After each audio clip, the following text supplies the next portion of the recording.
Resmi adı Suriye Arap Cumhuriyeti.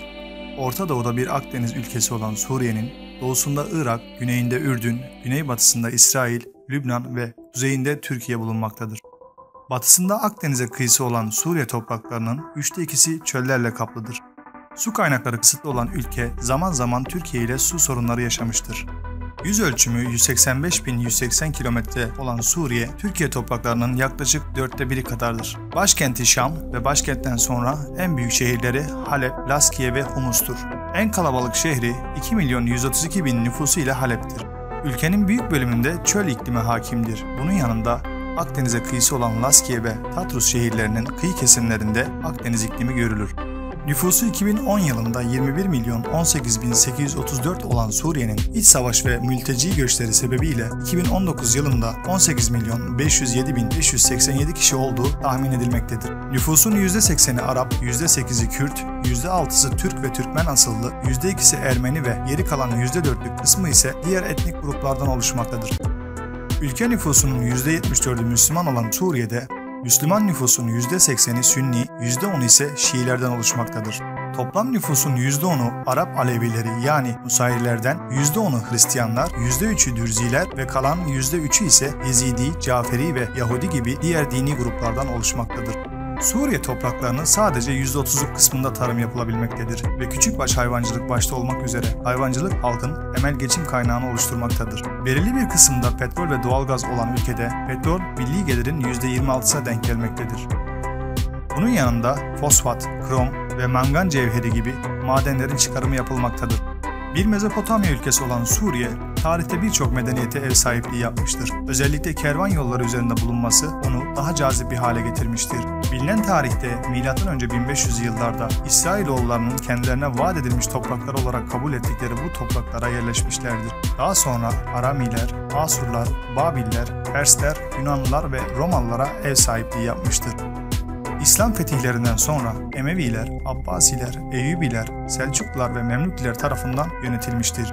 1516 yılında Osmanlı İmparatoru Yavuz Sultan Selim, Mecdabık Savaşı ile Memlüklere karşı büyük bir zafer kazanarak Suriye'yi Osmanlı topraklarına katmıştır. Yavuz Sultan Selim, Mısır direnişi sırasında kendisine itaat eden Cambirdi Gazali'yi 15 Şubat 1518'de Şam Beylerbeyi olarak atamıştır. Suriye toprakları 1517 ve 1920 yıllar arasında 403 yıl bir fiil Osmanlı egemenliği altında kalmıştır. Bugün Şam'da bulunan Dimaşk Üniversitesi'nin temellerini oluşturan Şam Tıp Fakültesi ve Dimaşk Hukuk Fakültesi 1903 yılında Osmanlı tarafından kurulmuştur.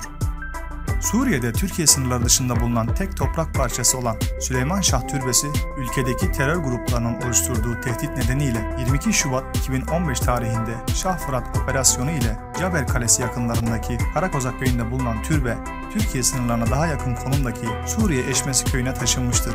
1. Dünya Savaşı sırasında İngilizler tarafından Mekke emiri Şerif Hüseyin'e Osmanlı'ya karşı isyan etmesi karşılığında Büyük Arap Krallığı vaat edilmiştir. Ancak bu her zamanki gibi bir İngiliz oyunuydu. İngilizler aynı zamanda Fransızlara Sykes-Picot gibi gizli anlaşmalarla bölgede Manda rejimi kurulmasına çoktan karar vermişlerdi. Bunu öğrenen Mekke Şerifi Hüseyin'in oğlu Prens Faysal, Mart 1920'de Suriye Meclisi'ni ivedilikle toplayarak Suriye Büyük Arap Krallığı'nı ilan etti. Bu İngilizlerin ve Fransızların hoşlarına gidecek bir şey değildi. Çünkü bölgede güçlü bir yönetim istemiyorlardı. Fransız baskınları sonucunda 4 ay sürebilen krallığın askerleri 4 Temmuz 1920'de Fransız askerlerine teslim oldu ve bölgeyi tamamen Fransızlara bıraktı. Fransız mandasına giren ülkede Şam Devleti, Halep Devleti, Nusayri merkezli Alevi Devleti, Ürzi merkezli Jabal Dürze Devleti, Türkiye'ye sonradan katılan Hatay Devleti ve Lübnan Devleti olmak üzere 6 yapılı bir yönetim oluşmuştu. Ancak Fransa 1937 yılında Şam, Alevi, Dürzi ve Halep devletlerini birleştirip tek çatı altında toplayınca özellikle bu durum Nusayri devletini rahatsız etmiş ve 1954 yılına kadar devlet içerisinde mücadeleye devam etmişlerdi. 1946 yılında Fransız mandasından kurtulup bağımsızlığını ilan eden Suriye'de diğer Orta Doğu ülkeleri gibi istikrarsız bir yapı meydana gelmişti. Ülkede tam 7 defa askeri darbe gerçekleşti. 1 Şubat 1958'e gelindiğinde Mısır ile Birleşik Arap Cumhuriyeti'ni kurdular. Ancak kısa sürede yine Suriye kanadında gerçekleşen bir askeri darbe sonucunda 26 Eylül 1961 yılında tekrardan dağılmışlardı. 1963 yılında Arap Sosyalist Baas Partisi yönetime el koymuş, 1966 yılında Baas Partisi içerisinde Nusayri azınlığın bir üyesi olan Hafız Esad Savunma Bakanlığı'na atanmıştı. 1970 yılında Cumhurbaşkanı seçilen Hafız Esad 30 yıl ülkeyi tek partili ve baskıcı bir rejimle yönetmişti. 2000 yılında hayatını kaybedince yerine iyi eğitim almış, yüksek öğrenimini İngiltere'de tamamlamış olan oğlu Beşir Esad iktidarın başına geçmişti. Beşir Esad yönetime gelince reformlardan bahsetmiş ve 30 yıl baskı altında yönetilen halk arasında ılımlı bir atmosfer oluşmuştu. Ancak rejim muhalifleri tarafından halk sivil itaatsizliğe çağrılıp ve iktidara da demokratik seçimler yapılması konusunda söylevlerde bulununca muhalif 10 kişi rejim tarafından tutanmış ve ılımlı hava bir anda ortadan kaybolmuştu. 30 yıl Baba Esad'ın baskısı altında yaşayan Suriye halkı oğul Esad'dan da umduğunu bulamamıştı. 2011 yılına gelindiğinde Tunus'ta başlayan Arap Baharı hareketleri Suriye'ye de sıçramıştı. Suriye'de ilk gösteriler 28 Ocak'ta başladı. 15 Mart'ta Şam ve Halep'te yapılan ve halkın büyük çoğunluğunun katıldığı gösteriler Suriye'nin diğer şehirlerine de yayıldı. Tarihler 18 Mart 2011'i gösterdiğinde hükümet kanadı göstericilere şiddetle karşılık vermeye başladı. 20 Mart'ta göstericilerin Dera şehrindeki Baas Partisi il binasını yakması sonucunda şiddetin dozu da artmıştı. 25 Mart'a gelindiğinde 90 gösterici ve 7 polis hayatını kaybetmişti.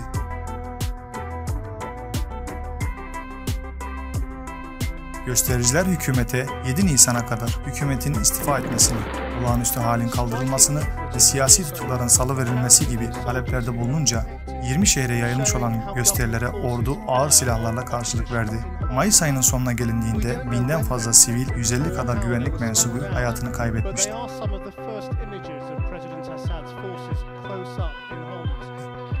Ülkede karışıklıklar gitgide artmaya devam etti. Artık muhalif taraflar kendilerini savunmak için silahlanmaya gittiklerini açıkladılar. Bundan sonra Suriye tam bir can pazarıydı. Ülkede karmaşa gitgide artıyor ve bu karmaşa bazı gruplar için bulunmaz bir fırsat. Orta Doğu'daki çeşitli silahlı örgütler de ülkeye giriş yapmışlardı.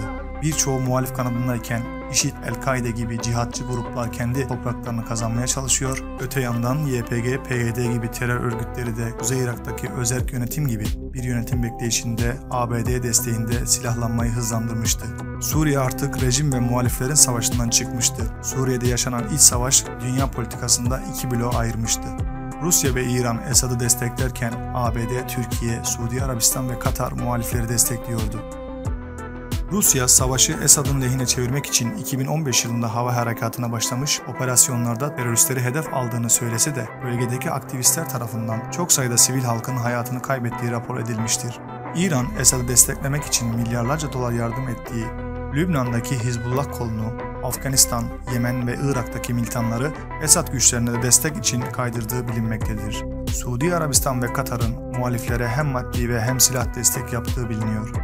ABD 2014 yılından itibaren Avrupa ülkeleriyle kurduğu koalisyon sonucunda hava saldırılarına başlamış, başta Suriye'deki IŞİD militanlarına yönelik harekatları sonradan YPG ve PYD kanadında lojistik desteklerle devam etmiş ve Türkiye-Suriye sınırına bir tampon devlet kurmak istediği anlaşılmıştır.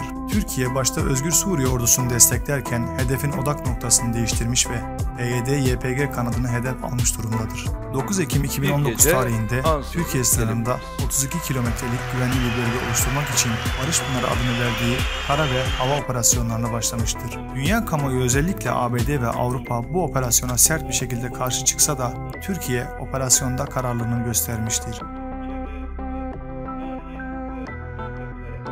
Bugün Suriye'de Birleşmiş Milletler raporuna göre 470 bin kişinin hayatını kaybetmiş, 1,5 milyon kişi kalıcı sakatlık yaşarken 5,5 milyon kişi ülkeden kaçmış, 6,6 milyon kişi evsiz kalmıştır.